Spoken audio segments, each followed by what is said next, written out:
वडगाव काशिंबे ग्रामपंचायतीच्या हद्दीतील शिंदे वस्तीवर आलो आहे। उजवा कालव्याला मोठ्या प्रमाणात पाणी आल्यामुळे पूर्णपणे कालवा भरून हे पाणी खाली ओढ्यात जात आहे। कालवासुद्धा फुटण्याची शक्यता निर्माण झाली आणि इथं स्थानिकसुद्धा शेतकरी आहे। काही शेतकरीसुद्धा सांगतात का मोठ्या प्रमाणात इथं आजूबाजूच्या शेतीचं नुकसान झालं आहे। अजून धरणातून लिंबे धरण, हुतात्मा बाबूगिनू सागर याच्यातून हे पाणी सोडलेलं नाही। आजूबाजूच्या ठिकाणी जे पाऊस झाला आहे, साधारण पिंपळगाव, गोडेगाव, नारोडी, लांडेवाडी, निगुटवाडी इत्यादी परिसरात मोठ्या प्रमाणात पाऊस झाल्यामुळे हे पाणी आलं आहे। आणि आता हे पाण्या नेमकं काय झालं? काय नाव तुमचं? सागर शिंदे। काय परिस्थिती? दोन वावर वाहून गेले। कोणाची गेली? वाळूंच का? बरं, काय म्हणजे त्याच्यात वावर वाहून पिकं होती का त्याच्यामध्ये? पिकं नाही, रोटर मारलेलं आहे पिकं करायचं। हा, पण माती बिती मोठ्या प्रमाणात वाहून गेली। किती वाजता हे पाणी आलंय?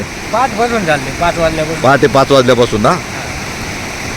तर हे धरणातून पाणी सोडलेलं नाही। आजूबाजूच्या जे पाऊस झाला आहे त्याचंही पाणी आणि पूर्णपणे हा कालवा भरून वाहतोय। हे पहा, आता त्या कालव्याजवळच आपण उभं आहे।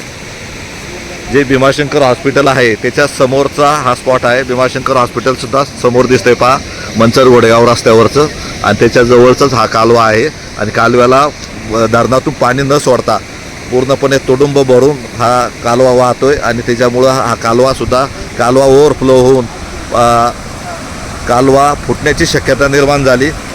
काय नाव तुमचं? किरण शिंदे। किरण शिंदे। काय परिस्थिती इथली?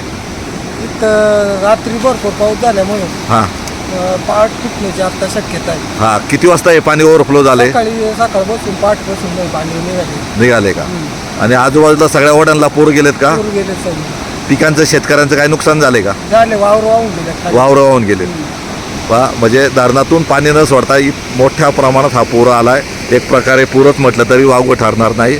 आणि हे पाणी पूर्णपणे कालवा भरून वाहत आहे आणि कालवा भरून दुथडी भरून वाहत आहे आणि पूर्णपणे कालव्याला आलेल्या पाण्यामुळे हा कालवासुद्धा ओव्हरफ्लो झाला आहे आणि हे समोरचं दृश्य दिसतंय। तर कधीही कालवा फुटण्याची शक्यता आहे। नागरिकांनी सावधानता बाळगावी असे आवाहन जलसंपदा विभागाने केले आहे।